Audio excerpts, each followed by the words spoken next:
최근에 신변 이상설에 휩싸였던 최룡해가 혁명화 교육을 받고 있는 것으로 포착됐습니다.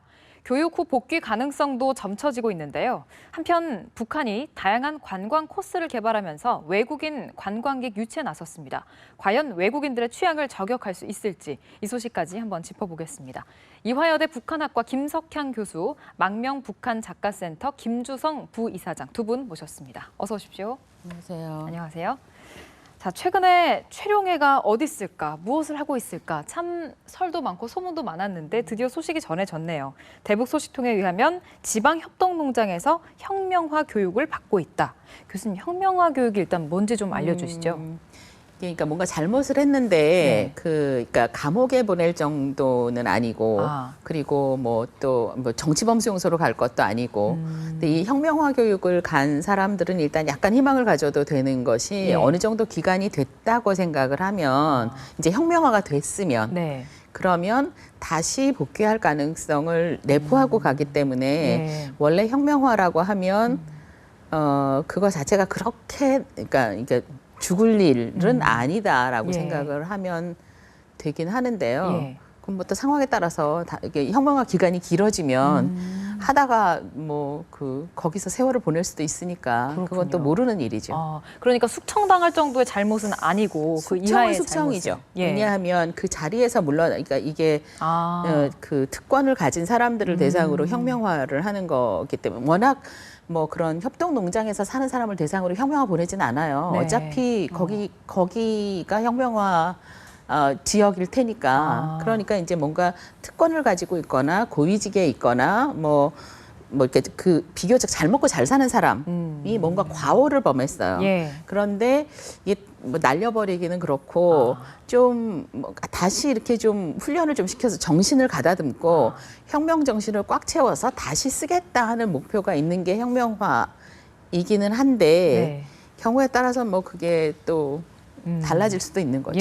과거에도 비리 혐의로 최룡해가 한 2번 정도 처벌을 받은 적이 있지 않습니까? 네네. 이번이 속삼 세 번째인데요. 뭐 저도 이게 갑자기 지금 없어져서 과연 혁명화를 정확히 하고 있는지 그 팩트도 아직 정확치 않기 때문에 딱히 말씀을 못 드리겠지만 일단 보면 이게 교수님 말씀하신 대로 혁명화는 일단 높은 직급에 있는 사람에 해당되는 곳인데 혁명화 노동계급화라고 해서 그래서 왜 협동농장이라든가 광산 탄광에 보내는 원인이 노동계급화까지 겹치기 때문에 거기 가서 일을 시키는 거죠. 그래서 그 과정에 있는데 아마 이번까지 아마 협동농장에서 최룡해가 만약 가 있다면은 뭐 이게 건강도 그렇기 때문에 과연 그 과정을 견뎌내냐. 솔직히 혁명화라면 교육이 아니지 않습니까? 똑같이 거기 가서 일을 시키기 때문에.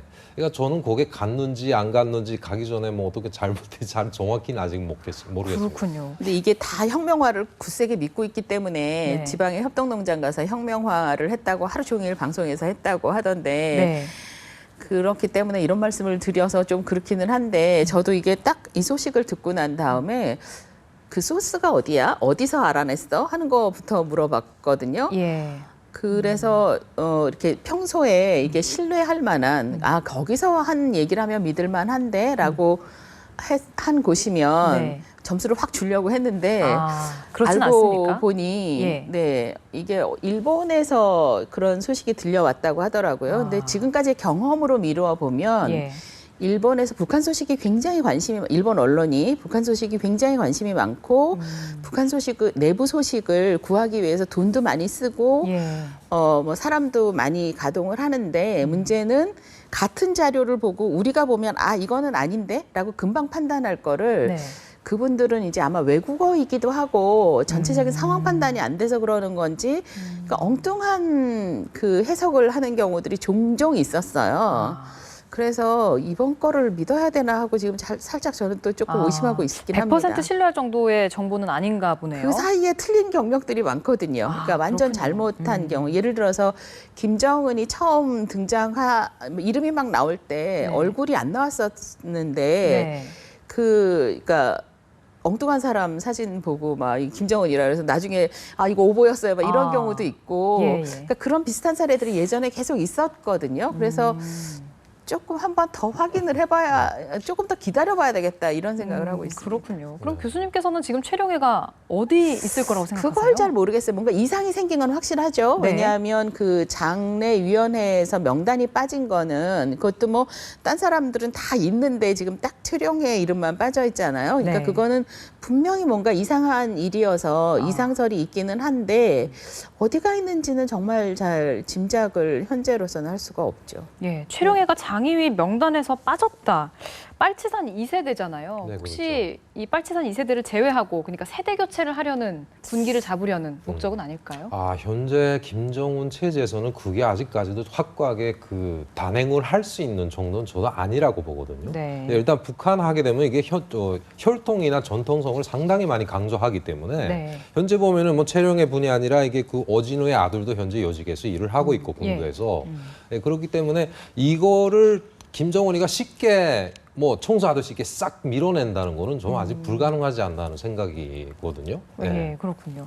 노동신문 11일자 노동신문을 보면요. 리을설의 장례 행렬 사진이 대서특필이 됐습니다. 뭐 김정은이 관에 흙까지 뿌리면서 네네. 이런 걸 선전하는 의도는 어디에 있다고 보십니까? 저도 그게 재밌었는데 왜냐하면 자기 아버지 그 장례식 때 같이 운구를 했던 이영호도 죽이면서 그러게요. 이 사람이 그 죽었다고 장례식에 막 이렇게 그 인사도 하고 그렇죠. 뭐 흙도 뿌리고 막 이러는 걸 보면서 굉장히 예. 재밌었는데 그 가능한 해석은 일단 그러니까 요 짧은 몇 년 시간에 나이 든 사람들을 굉장히 많이 숙청을 했잖아요. 네. 상당히 잔인한 방법으로. 근데 이제 한 번씩 숙청을 할 때마다 반응이 그러니까 이분은 분명히 지금 이 뉴스도 볼 것이고 뭐 그러니까 이 이른바 남조선 뉴스 싹 보고 외국 뉴스들도 다 볼 것 같거든요. 그리고 옆에서 다 얘기를 해줄 것 같고 그런데 네. 그 자기가 예상 못했던 반응이 그러니까 그렇게까지 자기를 비난한다거나 그렇게까지 북한 자체를 예. 야만으로 취급하거나 예. 그거를 보고 전체적으로 이런 식으로 하는 건 아닌 것 같다는 생각을 했을 수도 있고 또 하나는 이제 그 김정일도 이제 그 비슷한 일을 한번 했는데 심화조 사건 때 막 사람들 막 쳐내고 난 다음에 네. 너무 많은 사람들이 숙청 당했잖아요. 예. 그러고 난 다음에 이제 마치 자기가 안 그런 것처럼 그 나는 누구랑 혁명을 하란 말이냐 이렇게 다 죽이면 어쩌란 말이냐 이러면서 이제 다른 사람한테 책임을 씌우게 되는데 그런 상태가 아닐까. 김정은이 북한 내부의 여론이라는 건 굉장히 중요하거든요. 네. 독재의 정도가 강하면 강할수록 여론에 취약합니다. 그러니까 사람들이 자기를 어떻게 평가하는지, 자기를 정말 지도자로 평가하는지 이런 거에 신경을 쓰고 있는데 네. 어떻게 이렇게 저렇게든 정보가 들어가긴 들어가거든요. 그거에서 이렇게 하는 건 아니지. 그러니까 혁명의 노세대들을 네.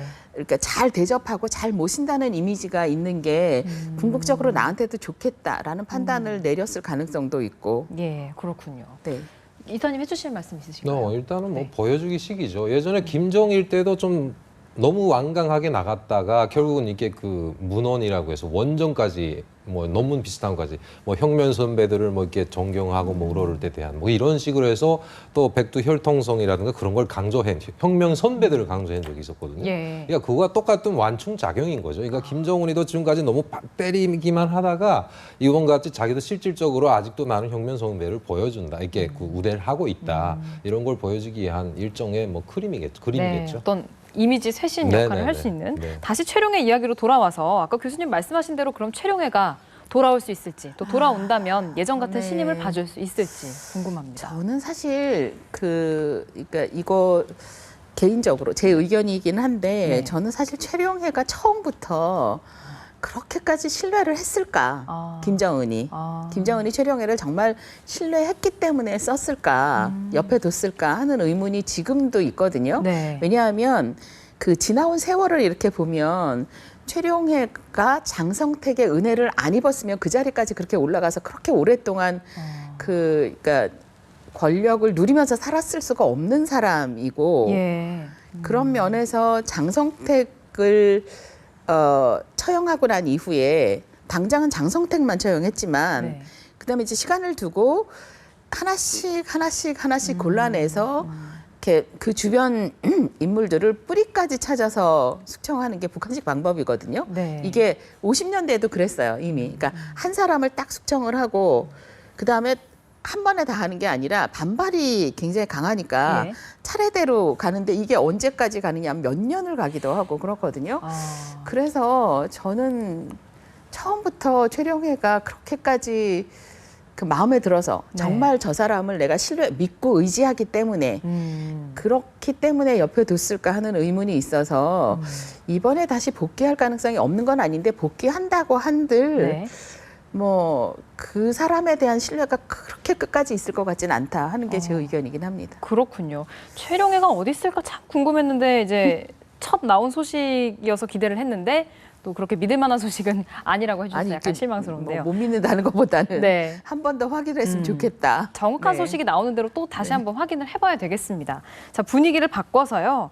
김정은 비행기 시찰 코스가 관광 상품으로 나온다. 파격적인 이야기인데요. 네, 그렇죠. 일단 보면은 그것도 평양시 상공이거든요. 네. 그러니까 다른 지역과 달리 북한은 평양만은 철저하게 그게는 그 상공에서 이게 내려다 보지 못하게 하는 구역입니다. 예. 왜 그러냐, 거기 김정은이 집도 있고 그다음에 뭐 우리로 말하는 관총이죠. 관총도 있고 여러 가지 시설들이 많기 때문에 철저하게 그 하늘만은 닫아놨는데 이번에 열었다는 게 참 예. 신기한 건데요. 예. 왜 그만큼 관광 유치에 힘을 쏟아붓고 있고 자 이제 뭔가 반응이 없기 때문에 자 이건 어때 이런 식으로서 또 이번에 하늘 길을 열은 것 같은데 네. 제가 볼 때는 거기에 동원된 거 비행기 그러니까 항공기가 이게 평양시를 순회하는 항공기 자체가 거기 믿음성이 안 가요. 그거 탈 사람이 과연 몇 명이 되겠냐. 네, 그런 생각입니다. 들어보니까 헬기로도 평양 시내를 둘러볼 수 있는 관광 상품도 나온다고 네, 하더라고요. 네. 가능한 이야기인가요? 아니 뭐 불가능할 건 없죠. 그러니까 이게 네. 헬기라는 게 잘 떴다가 내리면 되니까 불가능할 건 없고 네. 그다음에 이제 실제로 북한에서 운항하는 그 고려항공을 타면 네. 처음엔 그 비행기의 낡은 것에 대해서 깜짝 놀라고 막 이렇게 삐걱삐걱 하는 거 보면 이거 불안해서 이게 떨어지는 거 아니야 막 이런 생각을 하는데 네. 또 반면에 그 조종사들의 실력은 굉장히 대단한 것 같아요. 그러니까 이게 그러니까 이 착륙하는 이 랜딩하거나 이럴 네. 때 굉장히 부드럽게 내린다는 느낌이 있거든요. 그래서 이 사람들은 되게 조종을 잘하나 봐 그랬더니 공군에서 굉장히 훈련받은 사람들을 그렇군요. 고르고 골라서 해서 조종 실력을 믿어도 된다고 뭐 이렇게 얘기를 하니까 네네. 또 기계가 낡았어도 왜 사람이 잘 감당하는 부분들이 분명히 있잖아요. 네. 그러니까 그런 면에서 근데 기계 자체로 보면 좀 불안하긴 불안합니다. 약간. 마라톤 대회가 또 열리고 이거 관련돼서도 관광 상품을 하려고 하는데 북한의 관광 수입이 북한 경제에 미치는 영향이 어느 정도나 됩니까? 아, 예전 같은 경우는 그게 무시 못했죠. 그러니까 80년대, 90년대 다시 말해서 이게 일부 그 미국이라든가 일본이 경제 제재를 가하기 전에는 네. 정말 상당히 일본에서 제일교포들이 일단은 70만 명이 오락가락하면서 돈도 많이 떨궜고요. 그때 당시 김일성이가 그런 말도 했죠. 굴뚝 없는 산업이라고. 예, 그런 것도 있고 그다음에 최근에 보면은 그나마 그래도 중국 사람이 그래도 해마다 뭐 몇만 명씩 들락날락 하고 있지 않습니까? 네. 예, 그렇기 때문에 김정은이라서 이제 그 마라톤 대회는 그 관례 행사입니다. 해마다 김일성이 생일을 축하해서 만경대산 마라톤 국제 대회라고 하고 있었는데 예. 그것도 최근 연간에 보면 오는 사람이 상당히 적어졌죠. 그러니까 이곳 내년도 좀 크게 행사를 해서 그 뒤에 이어서 또 당대회도 하기 때문에 여러 가지 그런 이벤트성으로 해서 벌써 홍보를 해서 아마 제 생각에는 그 국제 마라톤 대회 상금 액수도 좀 올려주고 네. 뭐 일종의 이게 외국인들의 일단은 우리는 다치지 않고 열었다 하는 이미지를 외국인들은 상당히 홍보를 하고 싶은 거죠, 지금 상황. 이 관광 산업에 대해서 과거보다 지금 더 신경을 쓰는 건가요? 이 신경을 정도면? 쓰긴 쓰죠. 이게 하늘을 열었다는 건 굉장히 대단한 의미가 있는 거고요. 네. 또 헬기는 사실 좀 더 가깝게 볼 수 있는 그렇죠. 면이 있거든요. 네. 그러니까 이게 헬기까지 띄운다 하는 걸 보면 굉장히 신경을 쓰고 있는 건 확실한데 문제는 뭐냐면 관광이라는 게 본질적으로 새로운 사람이 계속 오는 것도 중요하지만 네. 한 번 갔던 사람이 저기가 좋아서 또 가야 되거든요. 주변 사람을 끌고 또 가는 그래야 관광 산업이 입소문도 나고. 되잖아요. 예. 그러니까 우리가 뭐 다른 나라의 어떤 도시를 갔는데 그러니까 한 번 봤으니까 이제 됐어. 이렇게 하면 관광 산업이 뭐 잘 되겠어요? 이제 북한 관광이 가지고 있는 문제점이 그거인 거죠. 예. 한 번 다녀온 사람들은 저 같은 연구자는 계속 가라 그러면 갈 때마다 뭔가 이렇게 찾는 게 있어서 재미있는데 네. 그 같이 가신 다른 분들은 옆에서 보면 하루 지나면 하품하고 있거든요. 예. 할 게 없는 거예요. 그러니까 뭐 어디 갈 데도 없고 예. 뭐 그러니까 관광이 사실 잘 되기가 어려우니까 저는 관광객 숫자는 확인을 안 해봤는데 네. 김주성 기자님 말씀처럼 아마 이렇게 내려가는 게 보이면 뭔가 새로운 시도라도 해야 되는 상황인 거죠. 그렇군요. 김정은이 참 비행기를 좋아한다더니 이제는 이런 얘기까지 있습니다. 평양에서 대학 다니는 지방 학생들을 네. 위해서 비행기를 귀가할 때 비행기를 사용하도록. 이게 지금 사실이라면은 예. 좀 이게 김정은 그 사람을 좀 칭찬을 해주고 싶어요. 아. 왜 그러냐면 이게 평양에 다니는 대학이 우리를 말하면 명문대들이거든요. 평양에 있는 대학들이. 예. 그러니까 예전에 보면은 대학생들이 왔다가 방학이 짧아요. 예, 대체 15일부터 20일, 막 겨울에 비교적 길어도 한 20일 정도인데, 예. 근데 워낙에 교통이 불편해서 애들이 가자고 하면은 벌써 열흘이 지나가요. 오고 가고. 아. 그러니까 한경도나 양강도 쪽에 가자면은. 그래서 돈이 있는 애들은 당시에도 기차는 이용을 못하고, 그래서 북한에 그 로컬 버스가 있거든요. 이게 막 더 연결하는 그런 버스가 있는데, 그거는 예. 가격대가 상당히 높아서. 근데 그 버스 자체도 보면은 원만하게 하루 이상이 걸리거나 가다가 만약에 뭔가 또 지체되는 경우가 많잖아요. 네, 근데 만약에 비행기를 국내 비행기가 예전에도 평양에서 백두산이나 청진이나 함흥 쪽에 가는 비행기가 있습니다. 이걸 일반 대학생들한테 너네도 타라 네. 여기 허용했다는 거는 예. 아마 타는 애들도 많아요. 왜냐하면 평양에 다니는 대학생들은 대체 보면은 다 재력이 있거나 권력이 있는 집안들만 다니거든요. 대체가 다. 그렇습니까? 얘가 여건이 되기 때문에 또 북한의 최근에 그 젊은 신세대들은 또 만약 비행기를 태우게 이렇게 허용을 했다. 네. 그러면 아마도 그걸 뭐 브랜드처럼 생각을 해서 뭐 겪음 내기를 아마 타고 그렇게 할 겁니다. 예, 좀 대단하네요. 이건 우리나라에도 없는 일 같은데. 북한에도 알아서 타고 다니니까 비행기를 알아서 타고 다니니까. 그러네요. 오늘이 이제 11월 12일 수능 날이었는데 네. 방금 평양에서 다니는 이제 명문대상 이야기를 해주셨어요. 북한에도 이렇게 명문대학교에 좀 집착하는 그럼요. 경향이 있습니까? 그럼요. 그거는 뭐 이 한민족의 엄마들의 욕심은 어쩔 수가 없습니다. 그러니까 그 굉장히 북한 사람들이 우리랑 다르구나 하는 생각을 하고 있다가 네. 어머 저 사람들 진짜 우리랑 한 핏줄이야 하는 생각을 하는 경우가 자녀들의 학교 그다음에 며느리 사위 좋은 사람 골라들이기 그다음에 좋은 직장에 그러니까 자녀들이 좋은 직장에 가도록 엄마들이 막 뒤에서 뭐 이 머리 쓰면서 누구한테 말해야 되나 이런 건 진짜 똑같거든요. 네. 그러니까 너무너무 똑같고 그게 뜻대로 안 되면 이렇게 흰띠 두르고 누우시잖아요. 그것도 예. 똑같습니다. 그 장면들이 그 뭐 텔레비전이나 뭐 이런 데 자주 나오는 걸 보면 예. 진짜로 똑같은 것 같아요. 그래서 그 시험 보러 가는 거 근데 이게 거기에다 자녀들을 좋은 학교에 보내려고 굉장히 애를 많이 쓰는데 네. 약간 시간 차이는 좀 있습니다. 그러니까 그 고난의 행군 시기, 그러니까 96년 뭐 요때부터 한 2000년대 초반까지는 그 특히 여학생들을 대상으로는 대학 10개 나오는 것보다 시집 잘 가는 게 낫다. 그리고 뭐 애가 공부하고 싶어 하는 애들도 가끔 있잖아요. 네. 이상한 애들이. 그런 이상한 애들한테는 네. 그건 공부는 해서 뭐 하느냐고. 그러니까 돈이나 벌어라. 장사하는 게 낫다. 뭐 이렇게 하는 분위기가 훨씬 더 사회적으로 많았는데 네. 그것도 한 2005년 정도 지나가면 이제 다시 또 그 공부 모드로 돌아가서 뭐 선생님한테 과외도 받게 하고 네네. 뭐 중국어도 가르치고 뭐 하여튼 뭐 그런 경우들이 영어도 가르치고 이런 경우들이 꽤 많이 나타나서 예. 지금은 그러니까 과외비로 뭘 주느냐가 조금 액수나 뭐 이런 게 조금 다르다 뿐이지 네.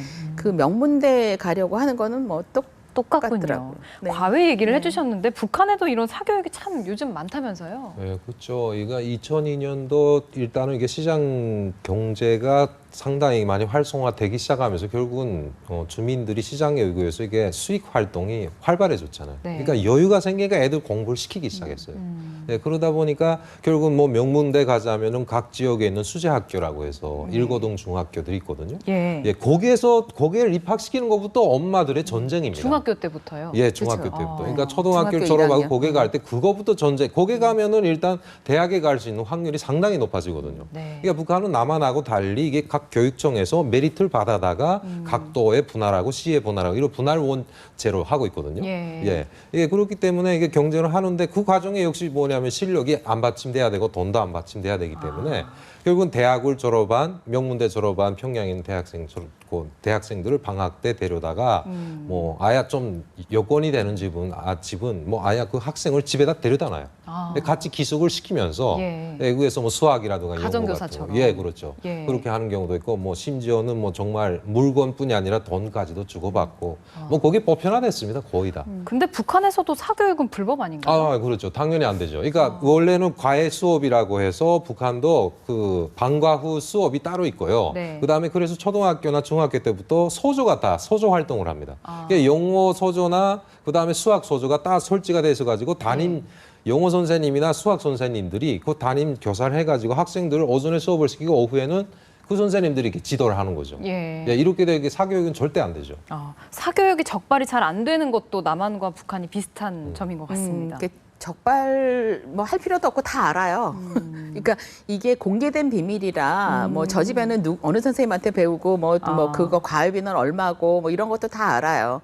그런데 그 정도 비슷하네요. 그렇죠. 그런데 거기는 완벽한 불법이거든요. 네. 그 완벽한 불법인데 그게 왜 적발하려고 생각도 안 하고 한다고 해도 안 되는 이유는 뭐냐하면 그 단속할 사람들 아이들도 하니까. 그만큼 다들 하고 있으니까. 그러니까 뭐 그게 다 얽혀 있는데 누가 누구를 그러니까 모범 사례로 하나 적발을 했다고 해도 별 소용이 없어요. 또 다 이렇게 얽혀 있어서 어디까지 잘라야 될지. 그러니까 예를 들어서 북한 주민 전체 아이들을 키우는 모든 집을 다 범죄자로 만들겠다. 이럴 수도 없잖아요. 그러니까 이게 안 되는 거죠. 그러니까 대체 배워주는 거는 꼭 그렇게 많이 강하게 말을 하는데 이게 가정부처럼 돈 있는 집은 데려다가 집 일을 시켜주고 그런 것도 있거든요. 그거는 강하게 치는데 예, 이자처럼 애들을 배워주는 거는 그렇게 상당 문제시는 안 하더라고요. 그렇군요. 김정은이 집권하고 난 다음부터 참 유능한 인재를 발굴해라, 길러내라 이런 얘기를 많이 했던 것 같은데 이런 사교육, 교육열 이런 것들이 김정은 체제에 어떤 영향을 미칠 거라고 보십니까? 일단 보면은 지금 세대 교체가 확고하게 지금 진행이 되고 있지 않습니까, 북한도? 예, 그렇기 때문에 예전 세대와 다르기 때문에 김정은이도 지금 상당히 있고 신세대들에게 민감하게 반응을 하고 있어요. 그러니까 자라나는 세대들을 어떤 식으로 자기가 잡고 나가냐. 이렇게 되면 예전 북한 패턴하고 좀 다르게 예전 북한 하게 되면 학교 빨리빨리 졸업시키고 빨리빨리 일을 시키는 것이 원칙이었는데 최근에는 자꾸 이렇게 배움의 길을 많이 열어주고 이런 식으로 해서 신세대들을 이렇게 잡으려는 그런 전략적인 의도도 숨어 있지 않나 하는 생각입니다. 그렇군요. 마지막으로 교수님께서는 북한의 교육 어떻게 보고 계신지요? 북한 교육이 가지고 있는 아주 근본적인 문제는 이제 예를 들어서 그 창의적인 인재를 키우고 능력을 갖춘 인재를 키우고 싶어요. 그리고 키워요. 그렇게 실제로. 그런데 그게 어디까지 창의적일지가 범주가 정해져 있는 거죠. 그러니까 너무 창의적이면 안 돼요. 그렇겠죠. 그러니까 그 체제를 위협하는 창의성을 발휘하면 안 되거든요. 그러니까 예를 들어서 피아노를 굉장히 즐기는 학생이 있으면 처음에 초기 연주 방법을 배울 때는 북한식 교육이 오히려 좋은 것 같아요. 왜냐하면 이렇게 돌아다니면서 재능 있고 능력 있는 애를 그러니까 걔를 골라서 선생님들이 막 가르쳐주고 막 그렇게 하거든요. 그런데 사람이 이제 건반에 대해서 내가 충분히 익숙해졌어요. 그러면 그 시키는 대로 연주하고 싶지 않고 살짝 그 곡을 만들고 싶거든요. 이걸 곡을 변형시키고 싶고 그건 안 되는 거죠. 그거는 당에서 시키는 원칙을 따라서 그대로 해야 됩니다. 그러니까 이게 컴퓨터도 그렇고 무슨 뭐 화학이나 물리도 그렇고 열심히 공부를 해요. 초창기에. 그래서 개인이 어느 정도 그러니까 능력을 이제 가지고 있어요. 가지고 있으면 그다음에 뭔가 좀 해보고 싶잖아요. 그거는 자기 뜻대로 하면 안 되거든요. 이렇게 딱 시키는 대로 해야 되니까 명확한 한계가 있군요. 그게 사람이 가지고, 그러니까 그게 이제 그 능력, 거기까지 능력이 된 사람들은 답답해서 죽으려고 하고, 그러니까 거기에서 약간 조금 더 이렇게 고집스러운 사람은 부딪히고, 그러니까 이게 북한이 가지고 있는 교육의 근본적인 문제점입니다. 그러니까 사람을 어느 선까지 컴퓨터처럼 생각하는 거죠. 명령어가 주어지면 굉장히 유능하게 하는. 그러나 창의적이면 안 되는. 네. 안타깝습니다. 참. 이화여대 북한학과 김석한 교수, 또 망명 북한 작가센터 김주성 부이사장, 오늘 두 분과 함께 말씀 나눠봤습니다. 고맙습니다. 감사합니다.